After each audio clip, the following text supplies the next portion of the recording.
ಇವತ್ತು ಅಡುಗೆ ಮಾಡೋಕ್ಕೆ ಮನಸ್ಸಿಲ್ಲ, ಯಾರಪ್ಪ ಅಷ್ಟೊತ್ತು ನಿಂತ್ಕೊಂಡು ಅಡುಗೆ ಮಾಡ್ತಾರೆ ಅನ್ನೋರಿಗೆ ಈ ರೆಸಿಪಿ. ಇದಕ್ಕೆ ನಮ್ಮ ಕಡೆ ಮೊಸರು ಬುತ್ತಿ ಅಂತ ಅಂತಾರೆ. ಏನಿಲ್ಲ, ತುಂಬ ಈಸಿ. ಕೊತ್ತಂಬರಿ ಸೊಪ್ಪು, ಮೆಣಸಿನ್ಕಾಯಿ, ಶುಂಠಿ, ಬೆಳ್ಳುಳ್ಳಿನ ಪೇಸ್ಟ್ ಮಾಡಿಕೊಂಡು ಬಾಣಲಿನ ಕಾಯಕ್ಕಿಟ್ಟು ಸ್ವಲ್ಪ ಎಣ್ಣೆ ಹಾಕಿ ಸಾಸಿವೆ, ಜೀರಿಗೆ, ಕರಿಬೇವಿನ ಸೊಪ್ಪನ್ನ ಚಟಪಟ ಅಂತ ಸಿಡಿಸ್ಕೋಬೇಕು.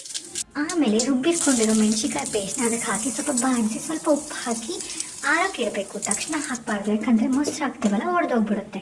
ಹಾಗಾಗಿ ಸ್ವಲ್ಪ ಆರಕ್ಕೆ ಇಟ್ಬಿಟ್ಟು ಅನ್ನನ ಸ್ವಲ್ಪ ಮೆತ್ತಗೆ ಮಾಡ್ಕೊಂಡಿರಬೇಕು. ಮೆತ್ತಗಿದ್ರೆ ಬುತ್ತಿ ಕಟ್ಟೋಕ್ಕೆ ಈಸಿ ಆಗುತ್ತೆ ಅಂತ. ಅನ್ನನ ಪೇಸ್ಟ್ ಜೊತೆಗೆ ಚೆನ್ನಾಗಿ ಚೆನ್ನಾಗಿ ಕಲಸಾದ್ಮೇಲೆ ಮೊಸರನ್ನ ಹಾಕಬೇಕು. ನಾನು ಯೂಸ್ ಮಾಡೋದು ನಂದಿನಿ ಮೊಸರೆ. ನಮ್ಮ ಬ್ರ್ಯಾಂಡ್ನ ನಾವು ಪ್ರಮೋಟ್ ಮಾಡಬೇಕಲ್ವಾ, ಪ್ರಮೋಟ್ ಮೀನ್ಸ್ ಅಡ್ವರ್ಟೈಸ್. ಮೊಸರು ಹಾಕಿ ಚೆನ್ನಾಗಿ ಕಟ್ಟಬೇಕು.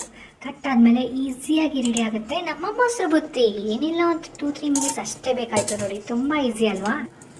ಲಾಸ್ಟಿಗೆ ಬುತ್ತಿ ಥರ ಕಟ್ಬಿಟ್ಟು ಮಾವಿನಕಾಯಿ ಉಪ್ಪಿನಕಾಯಿನೋ ಅಥವಾ ನಿಂಬೆಕಾಯಿ ಉಪ್ಪಿನಕಾಯಿನೋ ಜೊತೆ ತಿಂತಾ ಇದ್ರೆ ಆಹಾ, ಬಾಯಲ್ಲಿ ನೀರು ಬರುತ್ತೆ ನೋಡಿ.